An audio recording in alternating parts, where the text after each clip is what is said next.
Hello नमस्कार दोस्तों। स्वागत है आप सबका आज के करंट अफेयर के एनालिसिस में। तो आज का करंट अफेयर है 24 जुलाई का। तो इसमें हम बात करते हैं कि इन्वेस्टमेंट क्लाइमेट इन इंडिया। तो ये इन्वेस्टमेंट क्लाइमेट इन इंडिया एक रिपोर्ट आई है जिसमें यूएस की स्टेट जो डिपार्टमेंट है इसने इस रिपोर्ट को रिलीज़ किया है। और इसका जो टाइटल है वो है 2021 investment climate statements in India. तो ये रिपोर्ट लॉड करता है, मतलब बड़ाई करता है इंडिया की जो स्ट्रक्चरल इकोनॉमिक रिफॉर्म्स किया है जो कि गवर्नमेंट ऑफ इंडिया ने in the wake of the economic slow down and covid pandemic. तो उन्होंने सराहना की है कि आपने जो स्ट्रक्चरल इकोनॉमिक रिफॉर्म के लिए किया है वो एक सराहनीय है। However the report asserts that India remains a challenging place to do business। लेकिन फिर भी यहाँ पे इन्होंने कंसर्न दिखाया कि अभी भी बिजनेस करने के लिए थोड़ा सा अपने यहाँ चैलेंजिंग है। जैसे कि ईज़ ऑफ डूइंग बिजनेस में इंडिया का रैंक ऐसा थोड़ी है कि 1 से 50 में चला गया, नहीं, अभी यार अभी हम कहाँ हैं, 62 के आसपास है। तो ये बात हो गई। उसके बाद जो इसके पहले एक जो यूके इंडिया बिजनेस काउंसिल था उसने एम्फेसाइज करा था कि that some of the reforms under Aatmanirbhar Bharat programme could have negative consequences. तो उसको उसने ये बताया कि ये नेगेटिव कंसिक्वेंसेस हो जाएगा for the UK and all the multinational companies. अब क्यों नेगेटिव होगा इसके भी रीज़न है, जैसे कि स्टेट पैसा अगर इन्फ्यूज़ करती है तो फिर मार्केट में पैसा इन्फ्यूज़ नहीं हो पाता है, ये सब बहुत सारी चीज़ें हैं। तो उसके बाद आता है कि रीसेंट इकोनॉमिक रिफॉर्म्स क्या है। तो रीसेंट इकोनॉमिक रिफॉर्म्स बात करते हैं, प्राइवेटाइजेशन के बारे में बात करते हैं। तो in February 2021 government of India announce that plans to raise 2.5 billion through a ambitious privatisation programme. ठीक है। अब आत्मनिर्भर भारत में कि ये हो गया ना कि कैपिटलिस्ट इकॉनमी है कि स्टेट फाइनेंस्ड इकॉनमी है, ये सब वाली बात हो गई। अब यूके क्या होता है, कैपिटलिज्म को प्रमोट करता है ना। तो इसलिए इन लोगों ने आत्मनिर्भर पैकेज को थोड़ा सा उस पर निगेटिविटी अपनी कंसर्न उसको जाहिर की थी। अब उसके बाद से गवर्नमेंट ने एफडीआई लिबरलाइज किया है, new package of liberalisation measure किया है ना। ऑटोमेटिक रूट की तरह कहा है कि जैसे कि ऑटोमेटिक रूट में क्या कर दिया, माइनिंग कर दिया, कॉन्ट्रैक्ट मैन्युफैक्चरिंग कर दिया, ये सब ऑटोमेटिक रूट में कर दिया। फिर से मार्च 2021 में अगर बात करते तो इंक्रीज इंडिया का एफडीआई इंक्रीज हुआ है जो कि लिमिट्स टू 74% फ्रॉम 49%। तो ये चीज़ हुई है। अच्छा, यूएस का सेकंड रैंक हुआ है एफडीआई इन्वेस्टमेंट में। फर्स्ट रैंक पे है सिंगापुर, सेकंड पे यूएसए एंड थर्ड पे मॉरिशियस। इससे पहले मॉरिशियस सेकंड पोजीशन पे था, बट दिस ईयर 21 वाला ईयर जो है इसमें आपका यूएस जो है वो आपका सेकंड पे रिप्लेस कर दिया है मॉरिशस को। ठीक है जी। तो एफडीआई का ये जिक्र है तो आई थॉट कि बताना चाहिए। उसके बाद आत्मनिर्भर भारत अभियान आपने यूज़ किया। ये हुआ कि जो भी इकोनॉमिक स्लो डाउन है उसको रोकने के लिए, है ना। तो ये गवर्नमेंट ऑफ इंडिया ने अपना आत्मनिर्भर भारत पैकेज अभियान लॉन्च किया। The programme involves extensive social welfare and economic stimulus programmes and increase spending on infrastructure and public health. तो ये इंफ्रास्ट्रक्चर और पब्लिक हेल्थ में स्टिमुलस प्रोग्राम्स की बात करता है आत्मनिर्भर पैकेज। फर्दर ये एम करता है कि towards cutting down import dependence by focusing on substitution while improving safety compliance and quality goods to gain global market share. मतलब यही कि हम इंपोर्ट को, जो अपना इंपोर्ट डिपेंडेंसी है उसको कम करो, अपने जो मेक इन इंडिया वाला जो है अपना इनिशिएटिव उसको ज़्यादा से ज़्यादा इंक्रीज़ करो, है ना। और मेक इन इंडिया का इनिशिएटिव अगर इंक्रीज़ होगा तो इससे होगा कि, और साथ में सिर्फ ये नहीं कि अपना प्रोडक्शन ही करना है, हमें क्वालिटी भी को मेंटेन करना है। तो क्वालिटी के साथ, है ना, ताकि हम एक्सपोर्ट में भी आगे आ सके। तो ये एक इसका एक और ये एक प्रावधान था, एक उसका कंपोनेंट था। तो पीएलआई स्कीम जो कहता है कि the government also adopted production linked incentives to promote manufacturing in pharmaceuticals, automobiles, textiles, electronics and other section. तो ये पीएलआई स्कीम था। इसको कहते हैं प्रोडक्शन लिंक इंसेंटिव, मतलब कि प्रोडक्शन के उसको लिंक करो। और ये बहुत, मतलब इसको बिजनेस कम्युनिटी जो है या फिर जो इकोनॉमिस्ट हैं इस पीएलआई स्कीम का बहुत ज़्यादा ये लोग एप्रिसिएशन भी करते हैं। तो ये प्रमोट करेगा मैन्युफैक्चर कहाँ पे, ये आपका करेगा फार्मास्यूटिकल्स में, ऑटोमोबाइल्स में, टेक्सटाइल में, इलेक्ट्रॉनिक्स में एंड अदर सेक्टर्स में। उसके बाद से एक आता है इंसॉल्वेंसी बैंक्रप्सी कोड। ये इंट्रोडक्शन हुआ and implementation of the insolvency and bankruptcy code, ये इसको 2016 में जो है आपका ये लाया गया। ये क्या, ये जो जब कोई कंपनी जो इंसॉल्वेंट हो जाती है या बैंक्रप्ट होती है तो उसके लिए था कि उसके जल्दी से जल्दी जो भी उसमें डेडलॉक्स आ रहे हैं उसको जल्द से जल्द आप ख़त्म करो, है ना। जो भी कुछ क्रंच आ रहा है उसको खत्म करो। तो insolvency and bankruptcy code 2016 led to an overhaul of the previous framework of insolvency and pave away the much needed reforms. उसके बाद ईज ऑफ डूइंग, इसकी वजह से ईज ऑफ डूइंग बिजनेस में इंडिया का जो आपका है रैंक भी बढ़ा था, ये जो वर्ल्ड बैंक निकालती है। उसके बाद से matching global standards of arbitration, ये हमने एक गवर्नमेंट ने एक पास करा arbitration and conciliation amendment act 2021 का, ठीक है। तो act contains provision to deal with domestic and international arbitration and defines the law for conducting conciliation proceedings. तो इसमें यही हुआ कि ये जो arbitration and conciliation amendment act 2021 आया, इसका मेन ये था कि जो हम इंटरनेशनल आर्बिट्रेशन का प्रोसीडिंग है ना, उस पर हम प्रोसीड करेंगे, ठीक है। तो उसमें हम डील करेंगे डोमेस्टिक का भी और इंटरनेशनल आर्बिट्रेशन का, ठीक है। ये सब सारी चीज़ हुई। उसके बाद से सोवरेन वेल्थ फंड, ये 2016 में आया था, है ना। तो इसमें आपका सोवरेन वेल्थ फंड में इसने एस्टेब्लिश किया, इसमें क्या किया भाई, तो नेशनल इंफ्रास्ट्रक्चर इन्वेस्टमेंट फंड किया। तो ये याद रखिएगा 2016 में ये नेशनल इंफ्रास्ट्रक्चर इन्वेस्टमेंट फंड आया था, ठीक है, जो टाउटेड करता है as India first sovereign wealth fund to promote investment in the infrastructure sector. तो ये एक याद रखिएगा, ये नेशनल इंफ्रास्ट्रक्चर फंड है, ये 2016 में आया था। और जो इसका मेन एम था कि जो इंफ्रास्ट्रक्चर में इन्वेस्टमेंट कराना, और इसके लिए गवर्नमेंट ने किया है कि भाई 3 बिलियन का फंड जो है मतलब वो क्रिएट करेगा, और additional 3 billion will raised with the private sector. तो इसमें प्राइवेट प्लस पब्लिक दोनों का पार्टिसिपेशन है। तो ये पीपीपी टाइप का होगा, पब्लिक प्राइवेट इन्वेस्टमेंट इसमें होगा। उसके बाद लेबर कोड आया इन द बजट 2021 में। ये गवर्नमेंट ने अनाउंस किया कि that the 4 labour code shall be implemented in India with effect from 1 April 2021। This labour codes envisage simplifying the country's archaic laws and give impetus to economic activity without compromising with the workers benefits। तो इसमें यही होगा कि जो old archaic rule है उसको ठीक करना है, और फिर इकोनॉमिक एक्टिविटी को ज़्यादा से ज़्यादा बूस्ट करना है, और साथ ही साथ लेबर्स लॉज को, मतलब वर्कर्स की जो बेनिफिट्स हैं वो लेबर लॉ उनके बेनिफिट्स को भी प्रोटेक्ट करेगी, तो उसको कंप्रोमाइज़ नहीं करना है। तो ये इसका जो है मेन आपका टारगेट है, ठीक है।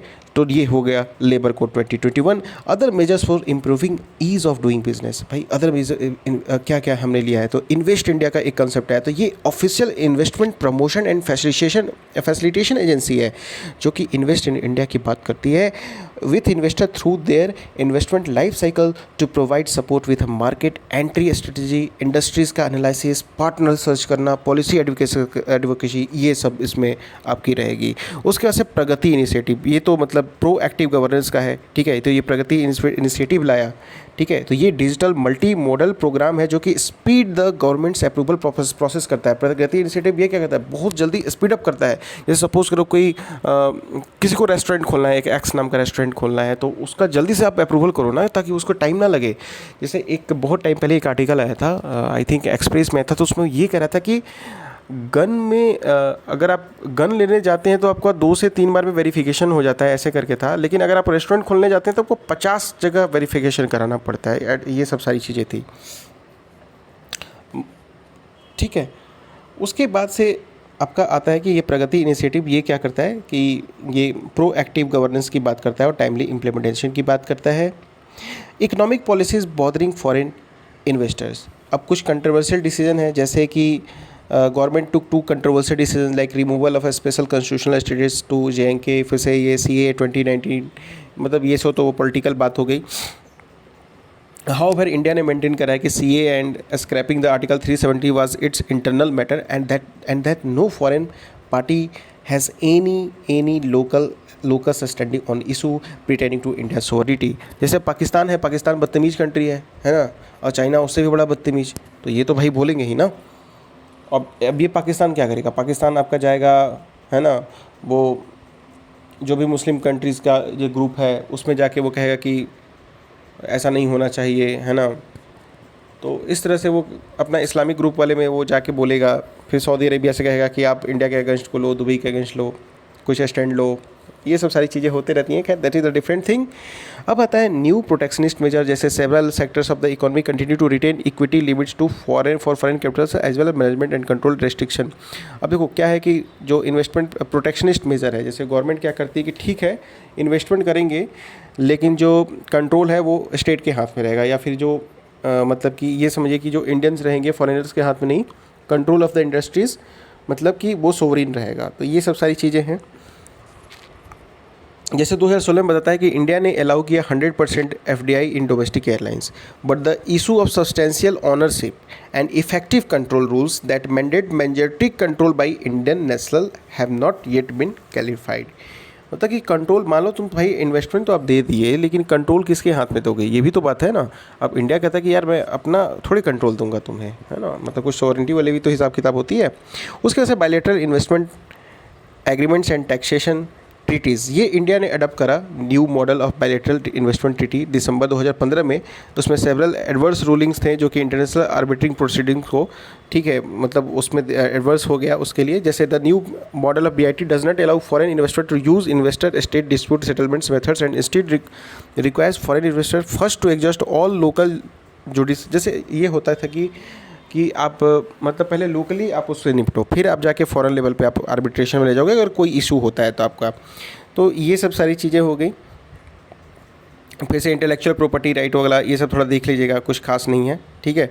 तो इसमें यही ट्रांसपेरेंसी करना चाहिए। करप्शन परसेप्शन इंडेक्स में इंडिया का रैंक जो है 40 है और 86 रैंक है, तो ये करप्शन वगैरह बात हो गई। वे फॉरवर्ड कहता है government of India should foster an attractive और रिलायबल इन्वेस्टमेंट क्लाइमेट लाना चाहिए, रिड्यूस करे बैरियर्स को इन्वेस्टमेंट और minimising bureaucratic hurdles for businesses, ये सब चीज़ को लाए, ठीक है। तो the government of India and other countries should cooperate in areas such as standard trade facilitation, competition and anti dumping practices.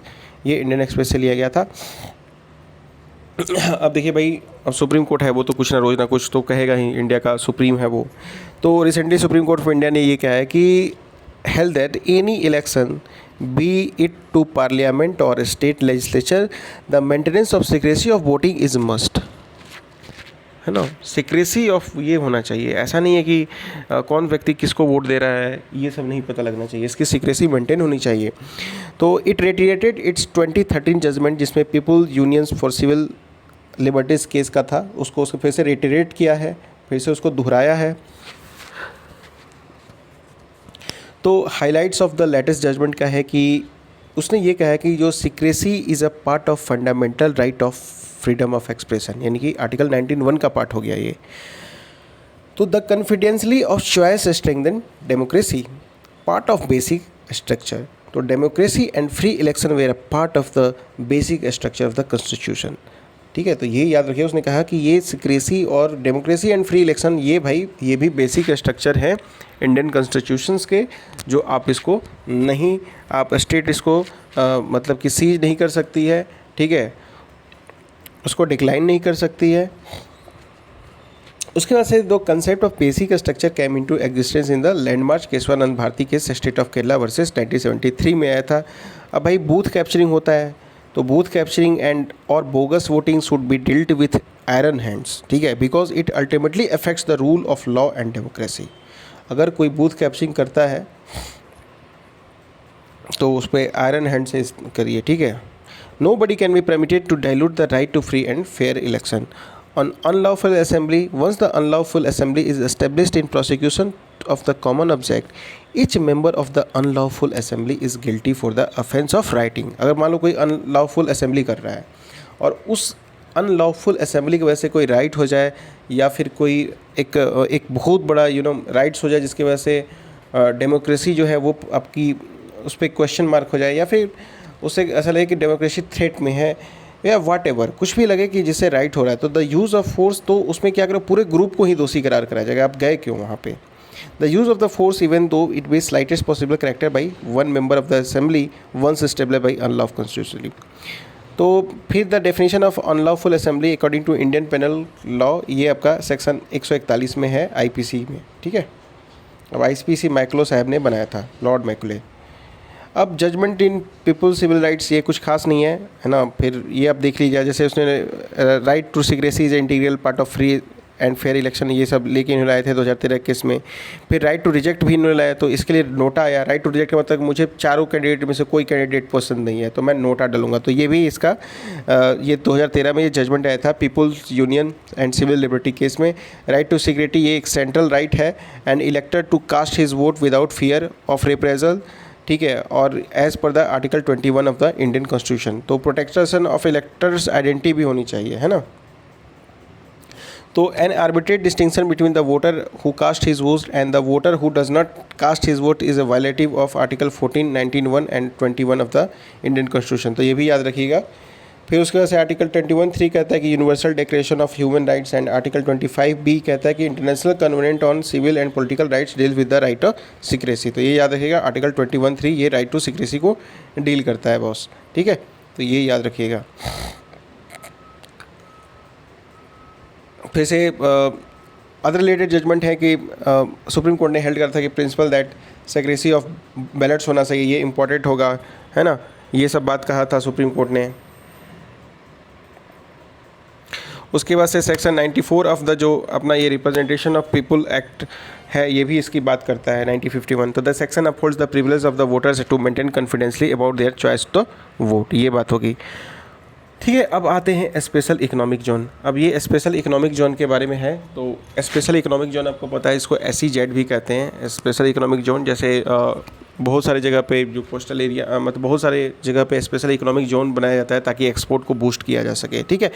तो स्पेशल इकोनॉमिक जोन के बारे में बात करते हैं तो इसका एक वाई न्यूज़ में क्यों है कि स्पेशल इकोनॉमिक जब have touched new heights in terms of performance in exports and investment and employment in the last 3 years। तो मतलब एक्सपोर्ट अपना बढ़ा है, ठीक है, इन्वेस्टमेंट बढ़ा है और एम्प्लॉयमेंट बूस्ट हुआ है लास्ट 3 years में। तो इसकी बात करता है, की पॉइंट्स हैं। SEZ होता क्या है कि SEZ territory within a country that is typically duty free, जो कि आपका ड्यूटी फ्री होता है ना, and has different business and commercial laws chiefly to increase the investment and create employment. अब देखो मतलब जो SEZ जोन हो गया और जो नॉन SEZ जोन हो गया, तो दोनों में टैक्स स्ट्रक्चर का बेनिफिट होता है। उसके बाद से कुछ टैक्स रिडक्शन भी दिया जाता है ना, कुछ टैक्स रिबेट भी दिया जाता है ताकि वहाँ पे ज़्यादा से ज़्यादा प्रमोशन किया जा सके, ठीक है, नई इन्वेस्टमेंट लाया जा सके।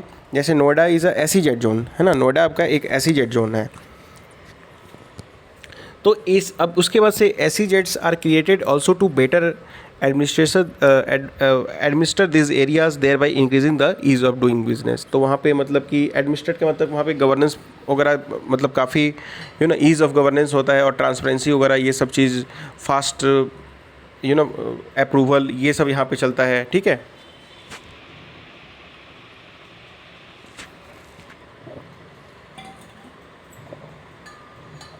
अब अगर SEZ इन इंडिया के बारे में बात करें तो एशिया का फर्स्ट SEZ वो आपका कहाँ इस्टेब्लिश हुआ था, तो याद रखिएगा 1965 में ये कांडला पोर्ट के पास हुआ था, कांडला के पास, है ना, वहाँ पे कांडला पोर्ट में है इसलिए कांडला बोल दिया मैंने, और ये गुजरात में है, ये आपका कांडला। अच्छा, कांडला किस में है, मतलब ये आपका कच्छ में है या फिर not Kutch, gulf of Kutch में है या गल्फ ऑफ खंबत में है। तो याद रखिएगा कांडला आपका गल्फ ऑफ कच्छ में है, नॉट अ खंबत, ठीक है। वाइल दिस जो ये EPZs होते हैं इसके सिमिलर स्ट्रक्चर होते हैं, ठीक है। तो ये स्पेशल इसका उस टाइम एक्सपोर्ट प्रोसेसिंग जोन के नाम दिया गया था, ठीक है। तो SEZ इंडिया के बारे में बात करें तो उस समय एक्सपोर्ट प्रोसेसिंग जोन के नाम से चल रहा था, ठीक है। अब इसका SEZ अब कर दिए। तो while this EPZs had a similar structure to SEZs, ठीक है, तो ये याद रखिएगा।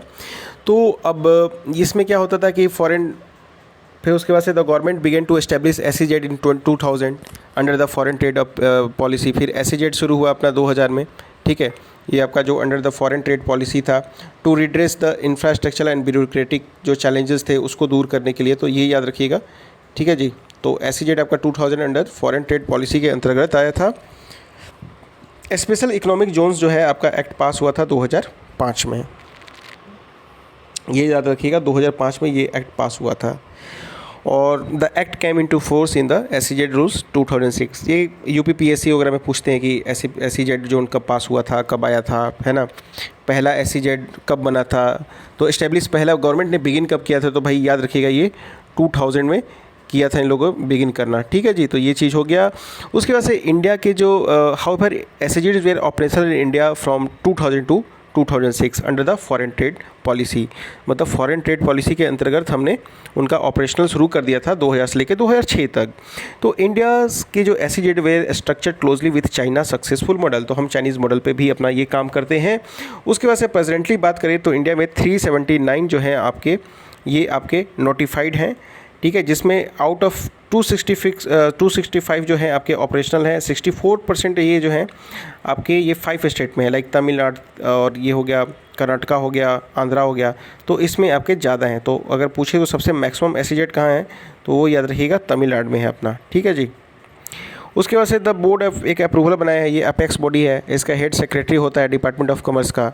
और बाबा कल्याण कमेटी जो आई थी अभी कुछ दिन पहले, मतलब 2018 में, तो ये मिनिस्ट्री ऑफ कॉमर्स ने, इंडस्ट्री ने इसको किया था। तो वो स्टडी करने के लिए था कि existing SEZ policy in India and had submitted its recommendation in November 2018।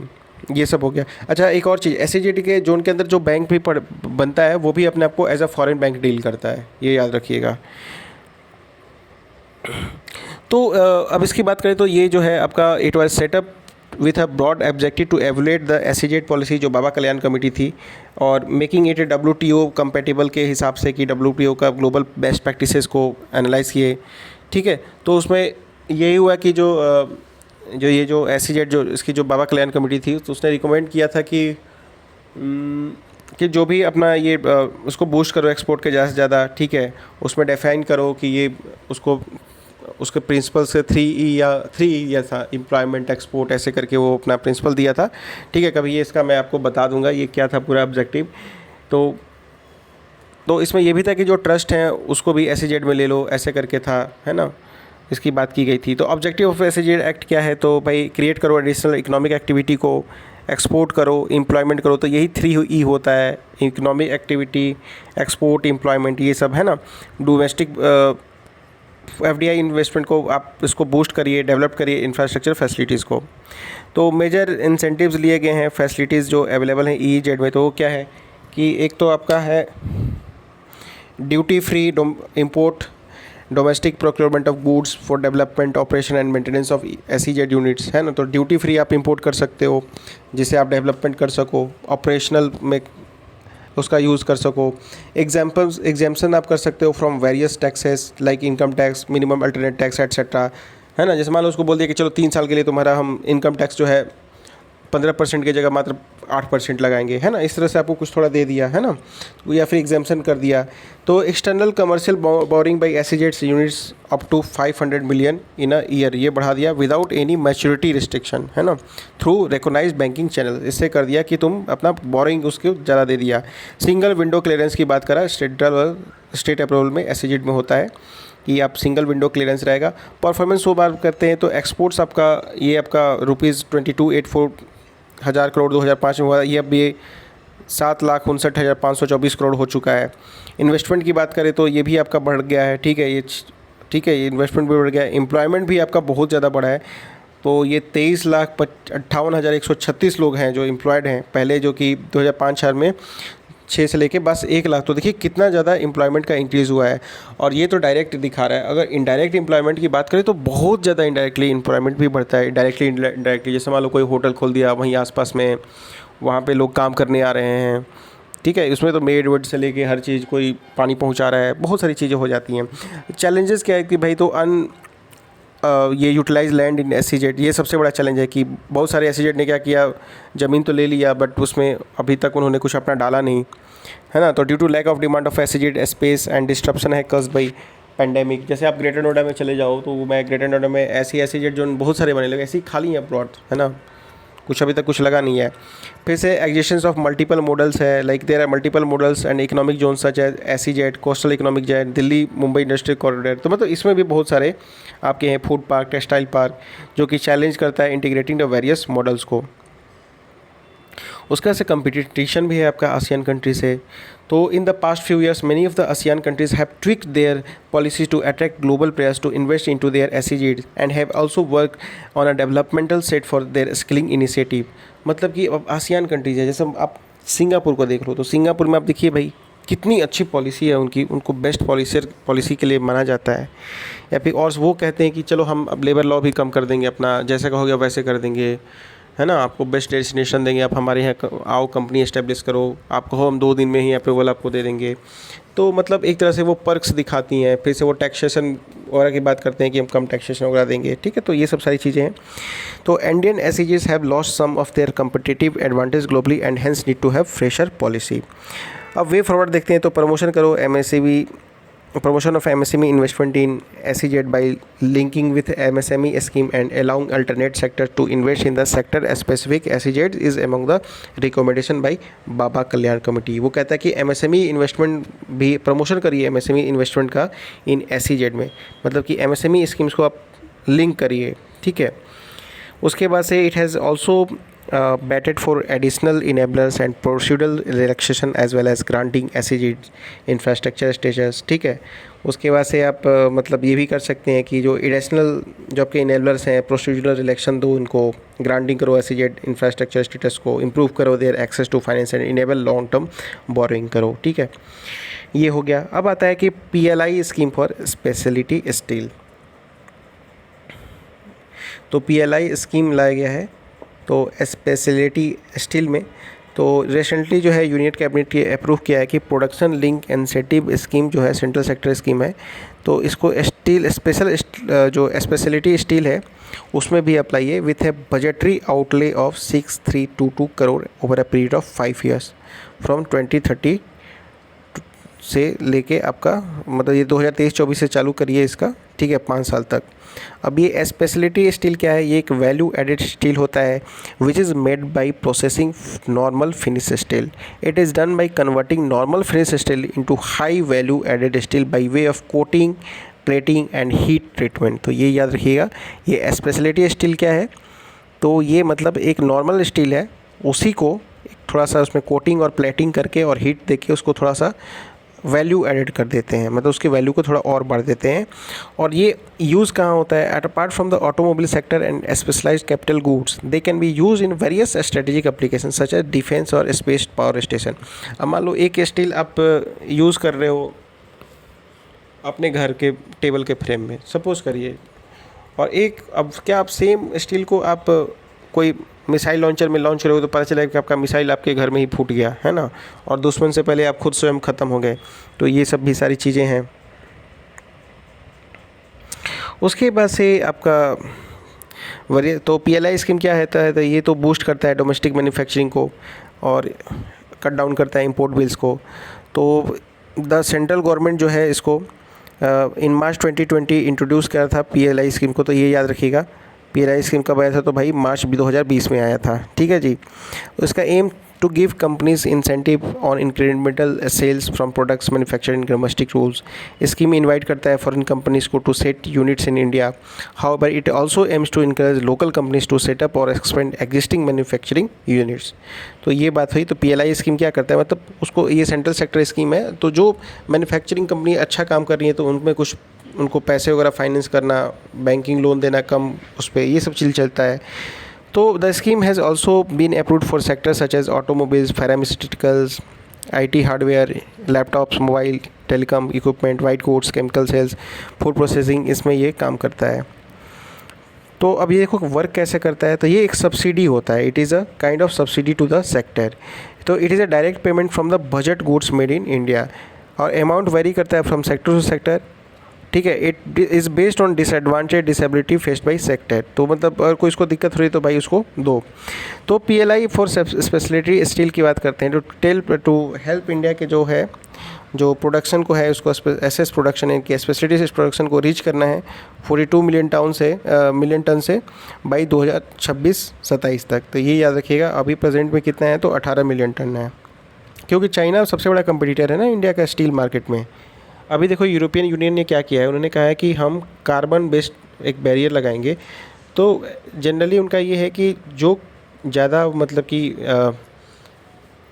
Production में, अपने गुड्स के प्रोडक्शन में जो मैक्सिमम कार्बन का यूज़ करते हैं, तो उनके प्रोडक्ट्स को उन्होंने कहा है कि हम उसको कम प्रेफर करेंगे, उस पर हैवी इंपोर्ट ड्यूटी लगाएंगे। ये सब बात हुई। तो कैटेगरीज हैं, तो there are 5 categories of speciality steel which have been chosen in PLI scheme, जैसे coated plated, high strength wear, speciality rails, है ना, रेलवे वाला भी, ये सब एलवाई स्टील, इलेक्ट्रिकल स्टील, ये सब को किया गया है। स्लैब्स दिया गया है, there are 3 slabs of PLI incentive, तो lowest being 4% and highest being 12% रखा गया है। बेनिफिशरी उसका कौन हो सकता है? तो बोथ प्लेयर्स, है ना, स्मॉल प्लेयर भी हो सकते हैं जो इंटीग्रेटेड स्टील प्लांट्स हैं, मतलब टाटा भी हो सकता है, तो कोई गाजियाबाद का या कानपुर का छोटा कंपनी भी हो सकता है। मतलब सपोज़ करिए एक एग्जांपल मैं लेता हूँ। तो any company registered in India अगर इंगेज है manufacturing of the specially steel grades में will be eligible to participate in the scheme. तो इसका रीज़न है स्पेशलिटी स्टील का, तो उससे प्रोडक्शन इंक्रीज़ होगा, है ना। और जो हम 102 मिलियन टन की जो टन्स ऑफ स्टील करते हैं, तो उसमें 80 मिलियन टन ही हम वैल्यू एडेड करते हैं, तो इसको बढ़ाना है, रिड्यूस करना है इंपोर्ट को वैल्यू एडेड वाला स्पेशली स्टील का। ठीक है, ये सब बात हो गई। सिग्निफिकेंस क्या है भाई, प्रमोट करेगा लोकल मैन्युफैक्चरिंग को, है ना।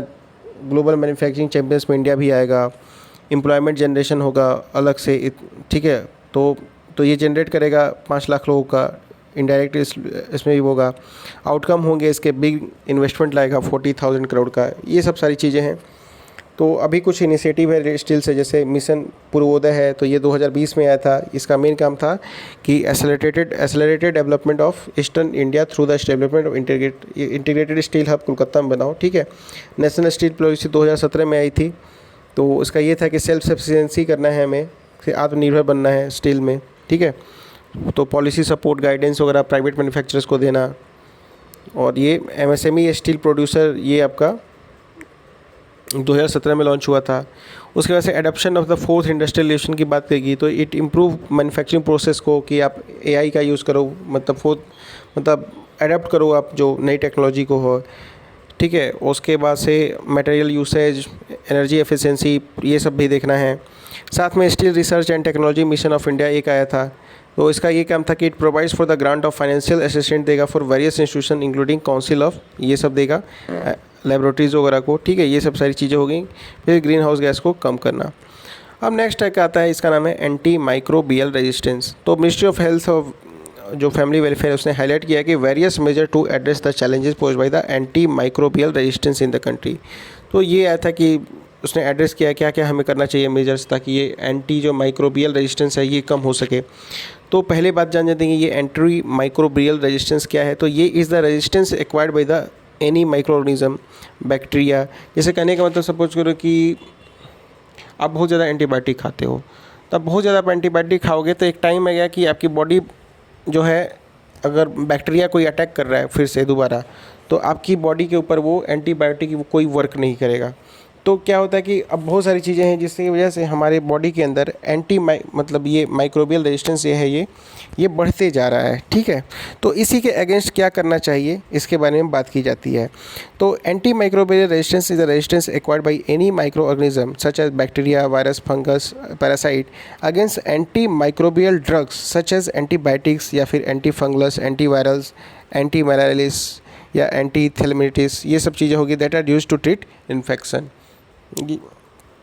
अब जो चिकन होते हैं तो बार बार आता है कि चिकन में भी बहुत सारा वो एंटीबैक्टीरियल उनको डोजेज देते हैं ताकि वो जल्दी से उनकी ग्रोथ वगैरह हो जाए। तो अल्टीमेटली अगर ह्यूमन उसको कंज्यूम करते हैं तो ये जो आपका रेजिस्टेंस बढ़ेगा ये आपका, है ना। तो as a result standards treatments become ineffective है, इन्फेक्शंस परसिस्ट है। अब micro organism that develop anti microbial resistance are sometimes referred as super bugs. अब मान लो कोई वायरस बॉडी में है आपके, ठीक है, अब वो एंटी माइक्रोबियल रेजिस्टेंस उसको अगर वो उसको डेवलप कर लेता है अपने अंदर, ठीक है, तो वो सुपर बग्स बन जाता है। तो ये याद रखिएगा।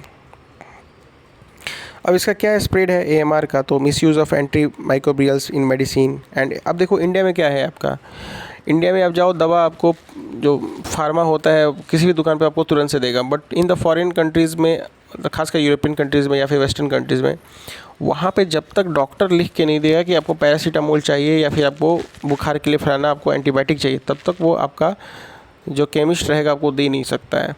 तो सोचते हैं थोड़ा लॉ की, अपने डॉक्टर्स भी कम है, पॉपुलेशन ज़्यादा है, तो ये स्वाभाविक तरह से देखिए तो केमिस्ट भी एक तरह से इंडिया के लोकल डॉक्टर का काम कर देते हैं कभी कभी। खैर ये कहना मेरा गलत है, ठीक है। उसके बाद से द मिसयूज़ ऑफ, फिर से इनएप्रोप्रिएट यूज़ इन एग्रीकल्चर भी होता है, जैसे मैंने आपको पोल्ट्री फार्म का एग्जांपल बताया था, ठीक है, या फिर लौकी वगैरह में भी वो कुछ मतलब बहुत सारे जो हैं जो डिजीज़ ना फैले, तो उसमें एग्रीकल्चर में बहुत ज़्यादा पेस्टिसाइड के रूप में यूज़ वगैरह लोग कर लेते हैं। तो contamination around pharmaceutical manufacturing sites where untreated waste release large number of active microbials into the environment. तो ऐसा भी होता है कि कंटामिनेशन हो गया बहुत ज़्यादा। तो फार्मास्यूटिकल जो आपके मैन्युफैक्चरिंग साइट्स हैं वहाँ भी बहुत ज़्यादा पोल्यूशन का लेवल देखा गया है। तो उसकी वजह से जब वो फिशेज़ वगैरह खा लेती हैं या फिर कोई भी स्पेसीज़ वगैरह या फिर कोई भी अगर फ्लोरा और फौना इफेक्ट होता है उससे, तो फिर अगर आप उसको कंज्यूम करते हैं तो वहाँ भी आपकी एंटीमाइक्रोबियल स्ट्रेंथ आपकी बढ़ जाती है।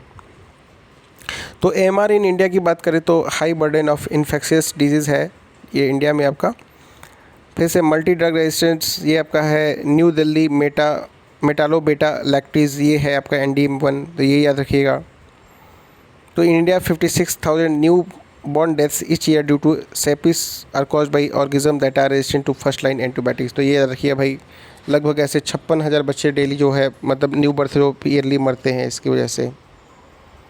तो मेजर्स क्या क्या लिया गया, नेशनल प्रोग्राम ऑफ ये AMR कंटेनमेंट चलाया गया, लॉन्च हुआ ये 2012 में, ठीक है।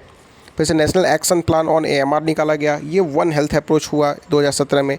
तो ये कुछ ज़्यादा काम की चीज़ नहीं है, एक बार पढ़ लीजिएगा। एंटीबायोटिक स्टूडेंटशिप प्रोग्राम, इसमें ICMR ने इंसेट किया कि antibiotic studentship programme on to control करना होगा इसका misuse and over use of antibiotics का, ठीक है। ये सब सारी चीज़ों की integrated one health surveillance network बनाना है, एटसेट्रा एटसेट्रा, एक बार पढ़ लीजिएगा।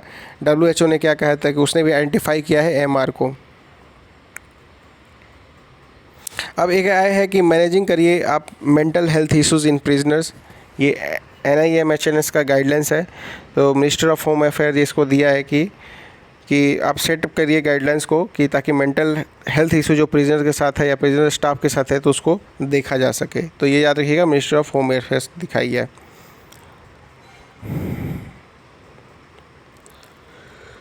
तो एक इसमें मुलाकात एक ऑनलाइन प्लेटफॉर्म को भी इनेबल किया गया है, ये भी याद रखिएगा। अब ये प्रिजन स्टैटिस्टिक्स इंडिया 2016 पब्लिश किया है NCRB, तो उसने हाईलाइट किया है 2019 में कि अर्बन ट्रायल पॉपुलेशन जो है अंडर ट्रायल पॉपुलेशन में, कि इंडिया का जो अंडर ट्रायल पॉपुलेशन है remains among the highest in the world. तो इसकी वजह से बहुत सारे लोग जो हैं थोड़ा मेंटल स्ट्रेस कि क्या होगा मेरा, इसमें भी बहुत सारे लोग दिक्कत हो जाती है। फिर से COVID-19 की प्रॉब्लम, हियरिंग नहीं हुआ जल्दी तो लोग फंसे रह गए, ये सब बहुत सारी चीज़ें हैं। फिर से जो डिटेंशन में रखे गए हैं जैसे JNK वगैरह में, ये सब सारी चीज़ें हैं, पढ़ लीजिएगा। Supreme court dismisses plea against ban on fire crackers, तो NGT का एक प्ली था तो उसको इन लोगों ने तो डिसमिस कर दिया इस अपील को, ठीक है, कि which had imposed a complete ban on sale and use of all fire crackers during the COVID-19 pandemic in NCR and other cities in India. The order was given in the context of air जो poor air quality index है। तो इसमें यही बात है कि जब वो जो इनके जो कंपनीज वगैरह हैं वो कहेंगे कि भाई हमारा फायर क्रैकर से बहुत सारे इतने लोग जुड़े हुए थे, वो अब कहाँ जाएंगे। तो यही सब सारी चीज़ें हैं गाइस। उसके बाद चंद्रशेखर आज़ाद का एक न्यूज़ था कि चंद्रशेखर आज़ाद का 23 जुलाई को इनका एनिवर्सरी था, तो इनकी एनिवर्सरी को ट्रिब्यूट किया गया। और साथ में ट्विटर पे कुछ अलग ही अंदाज से वो ट्रिब्यूट दे रहे थे, क्या उसमें ब्राह्मण वगैरह ये सब चल रहा था, ठीक है। तो ये सबसे हमें मतलब नहीं है, लेकिन सोचिए अभी भी स्टिल लोग कहते हैं कि we are in the modern society but people are fighting over the religious and casteist remarks on the social media platform. तो इट इज़ द मतलब ये बहुत ही मतलब एक तरह से सोचिए अनहोली है, मतलब ये सही नहीं है। आप कास्ट और अभी भी रिलीजियस इश्यूज़ पे आप फाइट कर रहे हैं, गलत कमेंट दे रहे हैं, ये सही नहीं है। This is not good for a democratic nation, ठीक है। बर्थ आज़ाद का जो है आपका 23 जुलाई 1906 को अलीराजपुर डिस्ट्रिक्ट मध्य प्रदेश में इनका जन्म हुआ था। अर्ली लाइफ बताएं तो चंद्रशेखर के 15 ईयर के स्टूडेंट इन्होंने ज्वाइन कर लिया था नॉन कॉपरेशन मूवमेंट को 90 दिसंबर 1921 में, ठीक है। तो वहाँ पे इनको अरेस्ट भी किया था, फिर इनको मजिस्ट्रेट के सामने इनको पेश भी किया गया था। तो यहीं पे ही gave his name as Azad, मतलब कि द फ्री। और इनके फादर जो थे स्वतंत्र थे, his father's name as Swatantra and he residence as jail. मतलब इनसे पूछा गया जब ये जेल में गए तुम्हारा नाम क्या है, मजिस्ट्रेट ने पूछा, तो इन्होंने कहा कि मेरा नाम है आज़ाद। फिर पूछा बाप का नाम, तो स्वतंत्रता, ठीक है। घर कहाँ, तो कहा जेल। तो वहीं से इनका नाम चंद्रशेखर आज़ाद पड़ गया, ठीक है जी। तो ये इनकी पूरी एक कहानी है। तो कंट्रीब्यूशन टू फ्रीडम मूवमेंट की बारे में बात करें तो भाई पहले ही नॉन कॉपरेशन मूवमेंट में ये भाई जेल जा चुके थे। हिंदुस्तान रिपब्लिक एसोसिएशन, ये एक इम्पॉर्टेंट इनका था ये कंट्रीब्यूशन। तो आफ्टर जब एनसीएम बंद हो जाता है तो 1922 में, तो गांधी आज़ाद ज्वाइन कर लेते हैं एचआरए को।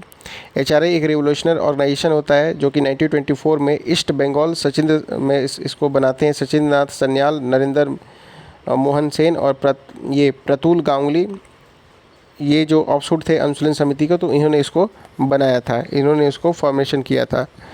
फिर उसके बाद से मेंबर इसमें और भी लोग थे, जैसे भगत सिंह, चंद्रशेखर आज़ाद, राम प्रसाद बिस्मिल, रोशन सिंह, अशफाक उल्ला खां, राजेंद्र लहरी, ये सब इसके मेंबर थे। उसका से एक काकोरी का कॉन्स्पिरेसी होती है, उसमें फ़ंड कलेक्ट करने के लिए रिवोल्यूशनरी एक्टिविटीज़ को सहारनपुर से जो लखनऊ आने वाली ट्रेन थी, तो वहीं काकोरी स्टेशन पे इसको लूटा जाता है। तो ये आपका 1925 में लूटा जाता है। तो plan was executed by Chandrashekhar Azad, Ram Prasad Bismil, ये सब थे इसमें, मानानाथ गुप्ता वगैरह। फिर उसके बाद से फिर हिंदुस्तान सोशलिस्ट रिपब्लिक एसोसिएशन बनता है सोशलिस्ट प्रिंसिपल पे। तो ये 1928 में फिरोज शाह कोटला इसको नई दिल्ली में बनाया जाता है, जिसमें चंद्रशेखर आज़ाद, अशफाक उल्ला खां, भगत सिंह, सुखदेव थापर एंड जगदीश चंद्र बनर्जी चटर्जी रहते हैं। तो एचएसआर प्लान किया है शूटिंग इन्होंने, फिर एचएसआर ने एक प्लानिंग बनाया कि सनराइज़र्स को मार देना, जिसकी वजह से लाला लाजपत राय की डेथ हो गई थी ड्यू टू द वो लाठी के अटैक से। ठीक है, तो फिर उसके बाद से फिर वो आज़ाद जी हैं, इनको आज़ाद पार्क इलाहाबाद में कहीं कंपनी बाग, वो जो उसमें नाम था, 27 फरवरी 1921 को, ठीक है, इनका यहाँ पे ऐसा कहते हैं कि वहाँ पे इनकी डेथ हो गई थी। ठीक है, अब एक और न्यूज़ है नेशनल सिक्योरिटी काउंसिल। तो पेगासस जो कंट्रोवर्सी चल रहा है, तो it was reported that the union governments expenditure on the national security council secretariat increase 10 fold. 2017 से 18 से मतलब जो कि 33 करोड़ था वो अब इतना बढ़ गया है। तो ये कंट्रोवर्सी में इसको लिया गया है। तो अगर एनएससी की बात करें तो ये 3 टायर्ड ऑर्गेनाइजेशन होता है जो ओवरसी करता है political, economic, energy and security issues को। तो एनएसए इसके जो प्रेसाइड करते हैं। तो and it also the primary adviser to the prime minister. The current NSA हैं आपके अजीत डोभाल सर। तो इसका फॉर्मेशन हुआ था 1999 में, जो कि नेशनल सिक्योरिटीज़ को जो भी एस्पेक्ट है उनको देखता है। ठीक है, ये सब सारी चीज़ें हो गई। और इसके 3 टियर स्ट्रक्चर होते हैं, इसमें स्ट्रेटेजिक पॉलिसी वगैरह, ये फिर advisory board, national security council, ये सब होता है आपका। तो एससीपीजी जो चेयर होता है, कैबिनेट सेक्रेटरी उसको चेयर करता है। ठीक है, एसपीएन के स्ट्रेटेजिक पॉलिसी को। और ये इंटर मिनिस्ट्रियल कोऑर्डिनेशन, इंटीग्रेशन और रिलेवेंट इनपुट देता है। तो इसके फंक्शन क्या है भाई, एग्जीक्यूटिव ऑफिस, मतलब it operates with in the executive office of prime minister of, मतलब पीएमओ के अंदर ये काम करता है। ये सब सारी चीज़ें हैं। इसके मेंबर्स कौन है ये जान लीजिएगा। तो इसमें एमएचए हैं आपके, मिनिस्टर ऑफ होम अफेयर्स, और डिफेंस के भी हैं, एक्सटर्नल के हैं, फाइनेंस के हैं इसके मेंबर्स। तो ये हिंदू का था। तो गाइज़ इसी के साथ अपनी आज की करंट अफेयर की सेशन कंप्लीट हो गई। तो वीडियो कैसा लगा गाइज़ प्लीज़ बताइएगा। आई होप आपको पसंद आया होगा। सो इसी के साथ आज का करंट अफेयर का सेशन कंप्लीट होता है। Thanks for watching the video. जय हिंद, जय भारत।